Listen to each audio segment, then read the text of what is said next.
I'll come out and say it right now, I absolutely love the Ace Attorney series. Say what you will about Capcom, but you can't deny the sheer quality of every Ace Attorney installment. I would even contend that no game has dipped below being decent, and that's why I look forward to every sequel that comes out. Spirit of Justice was no exception. Upon receiving a download code from Capcom, thanks by the way, I immediately played it basically from start to finish. Before we jump into an examination of this game, I'd like to note that this review will only cover episode 1 and 2 of the game to prevent any and all spoilers. As I probably said before, the best way to come into an Ace Attorney game is without any knowledge of what happens in it. It preserves the mystery of the plot, with this being a visual novel and all. So I'm going to try my best not to divulge any of the various twists that happen and not tell you anything that might hamper your enjoyment of Spirit of Justice. Another question I'm guessing someone will ask is whether or not Spirit of Justice is a good entry point for the series. I've had a couple friends say they've always wanted to get into Ace Attorney but never knew where to start. See, the beauty of the Ace Attorney series is that every game in the series is its own self-contained tale that you can get invested in regardless of how much you know about the characters or past events. Sure, it's always good to come into a series knowing as much as you can to fully comprehend character motivations, but with Spirit of Justice, all of the old characters get enough introduction to allow them to be as fleshed out as they would be in relation to the entire series. For that reason, I'd say you could jump into Ace Attorney here, but it's not your best option you have for your first Ace Attorney game,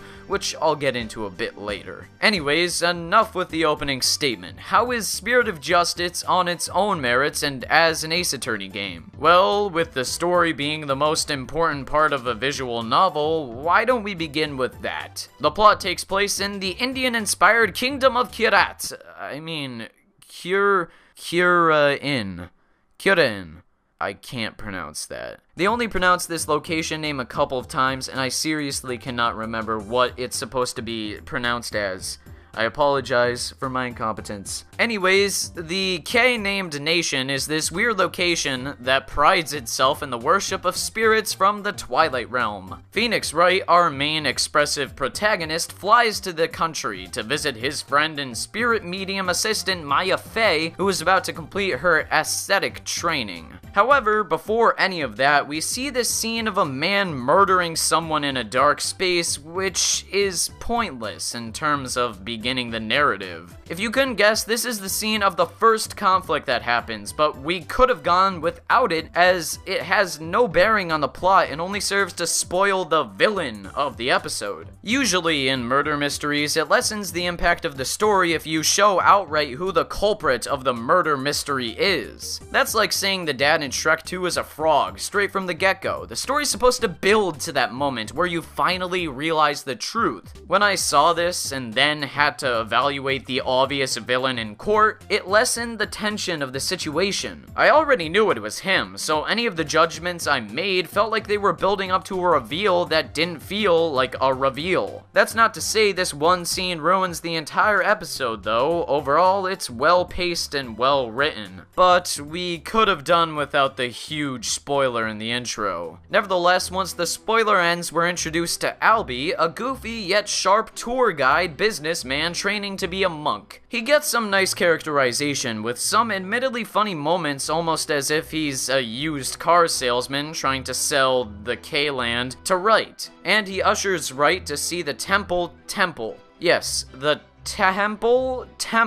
Here, a cutscene of the Dance of Devotion, a sacred dance done by the priestess Rafta, along with the performance of the Song of Ceremony is shown, but is interrupted by a group of guards that arrest Albie on the grounds of stealing the omnipotent priceless Founder's Orb and murdering one of the guards, Pat Rawl. Once again, we immediately know Albie didn't kill Mr. Rawl because we were already shown who did it, which does make the scene less compelling as, without without the intro scene, there could have been a possibility that Albie was indeed the culprit. Honestly, that tiny possibility of him being the murderer would have been interesting to explore without the knowledge already that he didn't kill Mr. Rawl. Proving him innocent to the court and to the player would have been a nice feeling. But I'm getting a little nitpicky here, so I rest my case. Phoenix Wright, being the kind-hearted lawyer he is, attends Albie's trial, and when it seems like Albie might be wrongfully sentenced, Wright busts in to defend him. But there's a caveat. Under this weird law, any defense attorney that loses a case will receive the same punishment as the accused. In other words, Wright would be executed if he failed to successfully defend Albie. This is why there wasn't an attorney defending the kid in the first place, and throughout the whole episode, that sentiment of hating defense attorneys is very prevalent. Everyone wants Wright and defense attorneys dead, including the gallery and Priestess Rafta.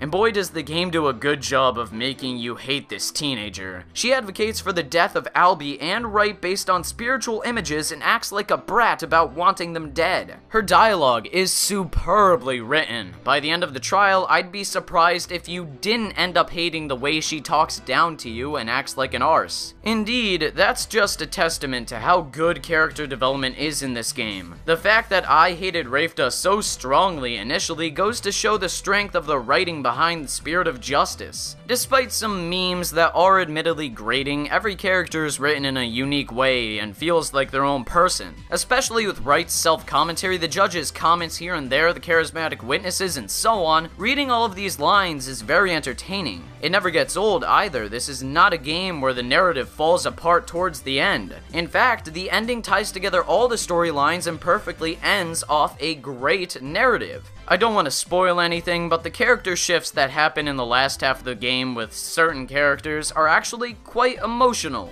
Also, I'm happy to say that none of the dialogue, except some parts of the investigations, feel like filler. Every bit of dialogue has a purpose in setting up characters and villains. I'm not saying the writing is the best thing in the world, but it's pretty phenomenal stuff. For the scenes that have voice acting, the actors and actresses do a good job, which is not unexpected. Ace Attorney usually has above average voice acting, and Spirit of Justice is, again, no exception. Back on track, after Wright successfully proves that Albie wasn't the murderer, it's revealed through a series of cross-examinations that the head monk apparently murdered Rawl, which is a surprise to no one. But the sensation of proving Albie's innocence is still there. It's so satisfying to get the culprit to confess in these games, and the monk does a great job destroying his guitar and speakers while doing so. After the case, the scene transitions to my favorite Ace Attorney character, which is the only reason I chose to talk about episode 2 in the review, Apollo Justice. I love this character, and despite Athena not being a fan favorite, I don't really mind her. The two are a lovely pair of characters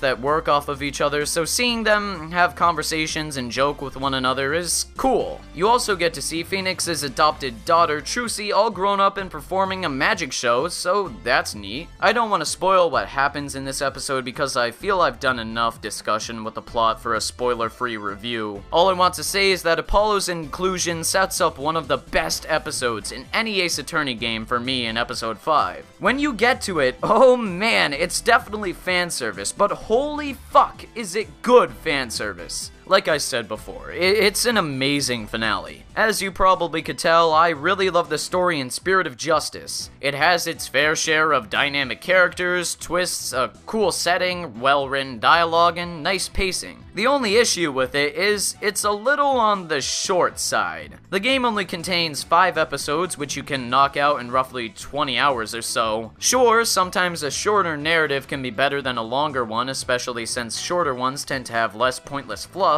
but I enjoyed this game so much, I just wanted to play more. But I mean, I guess I can do that with the upcoming DLC, so once again, it's not that big of a deal. What some players might find weird, I imagine, would be the supernatural elements with spirits and seances. Truth be told, I enjoyed the spiritual element to the setting and trials. It makes Spirit of Justice distinct from all the other Ace Attorney games in that regard, and it feels like an extension of the lawyer gameplay. Speaking of which, I suppose that's something I should discuss. Basically, gameplay revolves around pressing A a lot to scroll through dialogue. Like I said before, every Ace Attorney game is a visual novel, which I know is not for everyone. I personally enjoy reading, so Ace Attorney games are right up my alley, and I know they have a tremendous fan following. But if you can get through reading a bunch of dialogue, the gameplay is really fun too. It involves reading a witness's testimony and finding flaws in it. This cross-examination makes you critically think about all the things that could be off about a witness's words, with some requiring you to keep pressing the witness until you get enough information to work off of. When you finally find the piece of evidence that contradicts the witness testimony, the level of satisfaction is unreal. You hear cool sounds and an awesome theme strikes up. It's a great reward for what you have to do. New to the Ace Attorney series are seance investigations that task the player with finding contradictions to Rafta's interpretations of what a victim sees, hears, smells, and feels before they die. This probably won't appeal to all fans, but it's a novel, unique idea that I welcome.